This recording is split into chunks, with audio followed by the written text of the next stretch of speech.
Hello friends, welcome to Jeevanya's kitchen. Friends, இன்றைக்கி நம்ம பாரம்பரியமான பருப்பு பாயசம் எப்படி செய்கிறதுன்னு பார்க்க போகிறோம். சாப்பிட்றதுக்கு ரொம்ப டேஸ்ட்டாக இருக்குங்க. செய்கிறதுமே ரொம்ப ஈஸி தான். இது நீங்கள் ஈவினிங் டைமில் ஸ்நாக்ஸாகவும் செஞ்சு கொடுக்கலாம், விசேஷ டைமில் பிரசாதமாகவும் செஞ்சு கொடுக்கலாங்க. ரொம்ப சிம்பிளான ஒரு ரெசிபி.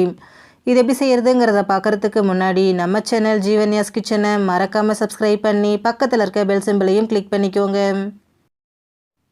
இந்த ரெசிபி பண்ண ஃபஸ்ட்டு ஸ்டவ்வில் ஒரு கடாய் வச்சுட்டு அதில் அரை கப் அளவுக்கு பாசிப்பருப்பு சேர்த்துக்கோங்க. சேர்த்துட்டு நல்லா வாசனை வர அளவுக்கு வறுத்துக்கோங்க. நான் இன்றைக்கி மெஷரிங் கப் யூஸ் பண்ணி செய்கிறேன். நீங்கள் மெஷரிங் கப்புக்கு பதிலாக டம்ளர் இல்லை கிண்ணம் கூட யூஸ் பண்ணிக்கலாம். ஆனால் எந்த பாத்திரத்தில் பாசிப்பருப்பு எடுக்கிறீங்களோ அதே பாத்திரத்தில் மீதி எல்லா பொருளையும் அளந்துக்கோங்க, சரியாக இருக்கும். பாருங்கள், பாசிப்பருப்பு நல்லா வறுபட்டு வாசனை வர ஆரம்பிச்சிருச்சு. இப்போ இது கூட 1/4 கப் அளவுக்கு ஜவ்வரிசி, 2 டேபிள் ஸ்பூன் அரிசி சேர்த்துக்கோங்க. சேர்த்துட்டு ஸ்டவ் லோ ஃப்ளேமில் வச்சுட்டு ஒரு 2 நிமிஷத்துக்கு மட்டும் இதை வறுத்துக்கோங்க. ஜவ்வரிசி சேர்த்துட்டு ரொம்ப நேரத்துக்கு நம்ம வறுக்க வேண்டாம், ஒரு 2 நிமிஷத்துக்கு மட்டும் வறுத்து எடுத்தால் போதும். பாருங்கள், ஒரு 2 நிமிஷம் போல் ஆகிடுச்சு, நல்லா வறுபட்டு வந்திருக்கு. இப்போ ஸ்டவ் ஆஃப் பண்ணிவிட்டு இதை அப்படியே வைங்க, முழுமையாக ஆறி வரட்டும். நல்லா ஆறினதுக்கப்புறமா இதில் தண்ணி சேர்த்துக்கோங்க. சேர்த்துட்டு ஒரு 2-3 தடவை கையால் நல்லா இந்த மாதிரி பிசைஞ்சு விட்டு கழுவி எடுத்துக்கோங்க. பாருங்கள், இந்த மாதிரி நல்லா பிசைஞ்சு கழுவிக்கோங்க.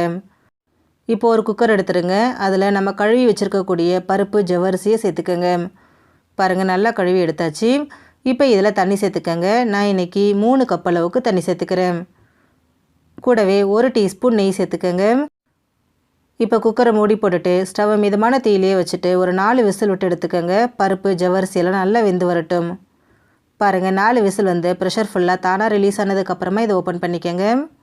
நம்ம சேர்த்த பருப்பு ஜவ்வரிசி அரிசி எல்லாமே நல்லா வெந்து வந்திருக்கு. பாருங்கள், பர்ஃபெக்டாக வெந்து வந்திருக்கு. கையில் எடுத்து அழுத்தி பாருங்கள், நல்லா மசியணும். இந்த அளவுக்கு வெந்திருந்தால் சரியாக இருக்குங்க.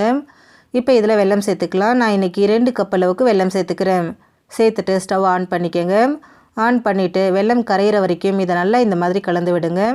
நான் எடுத்துருக்கக்கூடிய வெல்லம் தூசு மண்ணெல்லாம் இல்லாமல் சுத்தமாக இருக்கிறதுனால அப்படியே சேர்த்துருக்குறேன்.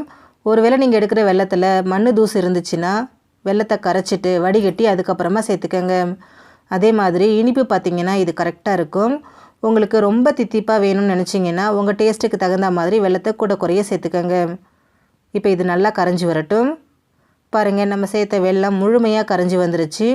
கன்சிஸ்டன்சியும் பாருங்கள், ரொம்பவே பர்ஃபெக்டாக இருக்குது.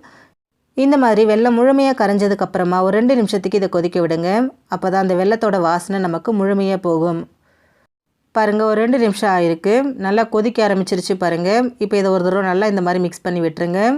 இப்போ இதில் வாசனைக்காக 1/2 டீஸ்பூன் ஏலக்காய் பவுடர் சேர்த்துக்கோங்க. கூடவே 1 கப் அளவுக்கு நல்லா திக்கான தேங்காய் பால் சேர்த்துக்கோங்க. ரொம்ப தண்ணி சேர்த்துறாதீங்க. சேர்த்துட்டு இதை ஒரு தடவை நல்லா கலந்து விட்டுருங்க. கலந்து விட்டுட்டு ஒரு 2 நிமிஷம் மட்டும் மீடியம் ஃப்ளேமில் கொதிக்க விடுங்க. தேங்காய் பால் சேர்த்ததுக்கப்புறமா இதை ரொம்ப நேரத்துக்கு நம்ம கொதிக்க வைக்க வேண்டாம். ஒரு 2 நிமிஷத்துக்கு மட்டும் கொதிச்சா நமக்கு சரியாக இருக்கும். பாருங்கள், ஒரு 2 நிமிஷம் போல் ஆகிருக்கு. நல்லா கொதிச்சு வந்திருக்கு. இந்த அளவுக்கு கொதிச்சா போதும். கன்சிஸ்டன்சியும் பர்ஃபெக்டாக இருக்குது. இப்போ இதை நம்ம ஸ்டவ்லேருந்து எடுத்துடலாம். அடுத்ததாக ஸ்டவ்வில் ஒரு சின்ன தடுக்கா பேன் வச்சுட்டு அதில் 1 டேபிள் ஸ்பூன் நெய் சேர்த்துக்கோங்க. நெய் உருகினதும் இதில் ஒரு 2 டேபிள் ஸ்பூன் முந்திரி பருப்பு, 1 டேபிள் ஸ்பூன் உலர் திராட்சை சேர்த்துக்கோங்க. சேர்த்துட்டு இதை நல்லா வறுத்துக்கோங்க. முந்திரி நல்லா செவக்கணும், உலர் திராட்சை நல்லா குண்டு குண்டாக எழும்பி வரணும். அது வரைக்கும் இதை நல்லா இந்த மாதிரி பொரிய விடுங்க. பாருங்கள், நல்லா பொரிஞ்சிருச்சு. முந்திரி பருப்பு நல்லா செவந்துட்டு உலர் திராட்சை நல்லா குண்டு குண்டாக எழும்பி வந்திருக்கு. இப்போ அந்த நெய்யை வடிச்சிட்டு அந்த முந்திரி திராட்சையை மட்டும் தனியாக ஒரு கிண்ணத்துக்கு மாற்றி வச்சுடுங்க. இது அப்படியே இருக்கட்டும். இப்போது அதே நெய்யில் 2 டேபிள் ஸ்பூன் அளவுக்கு பொடியை நறுக்கின தேங்காய் சேர்த்துக்கோங்க. சேர்த்துட்டு இதையும் நல்லா பொரிச்சு எடுத்துக்கோங்க. தேங்காய் சேர்க்க உங்களுக்கு விருப்பம் இல்லைன்னா நீங்கள் இதை ஸ்கிப் பண்ணிக்கலாம். ஆனால் சேர்க்கும்போது நல்லா டேஸ்ட்டாக இருக்குங்க. பாருங்கள், நல்லா வறுபட்டு வந்திருக்கு. இந்த அளவுக்கு பொரிஞ்சதும் இதை அப்படியே பாயசத்தோடு சேர்த்துருங்க. கூடவே நம்ம பொரிச்சு வச்சுருக்கிற முந்திரி திராட்சையையும் சேர்த்துக்கோங்க. சேர்த்துட்டு இதை ஒரு தடவை நல்லா இந்த மாதிரி கலந்து விட்டுட்டு நம்ம சுட சர்வ் பண்ணிக்கலாங்க. ரொம்ப டேஸ்டியான பருப்பு பாயசம் ரெடி ஆகிடுச்சு. ஃப்ரெண்ட்ஸ், நீங்களும் இந்த ரெசிபியை ட்ரை பண்ணி பாருங்கள். இந்த வீடியோ உங்களுக்கு பிடிச்சிருந்தா லைக் பண்ணுங்கள், ஷேர் பண்ணுங்கள், கமெண்ட் பண்ணுங்கள். ஜீவன்யாஸ் கிச்சனை சப்ஸ்கிரைப் பண்ணி பக்கத்தில் இருக்க பெல் சிம்பிளையும் கிளிக் பண்ணிக்கோங்க. அப்போ தான் நம்ம சேனலில் நான் போடுற வீடியோஸோட நோட்டிஃபிகேஷன்ஸ் உடனுக்குடனே உங்களுக்கு வரும். தேங்க்யூ.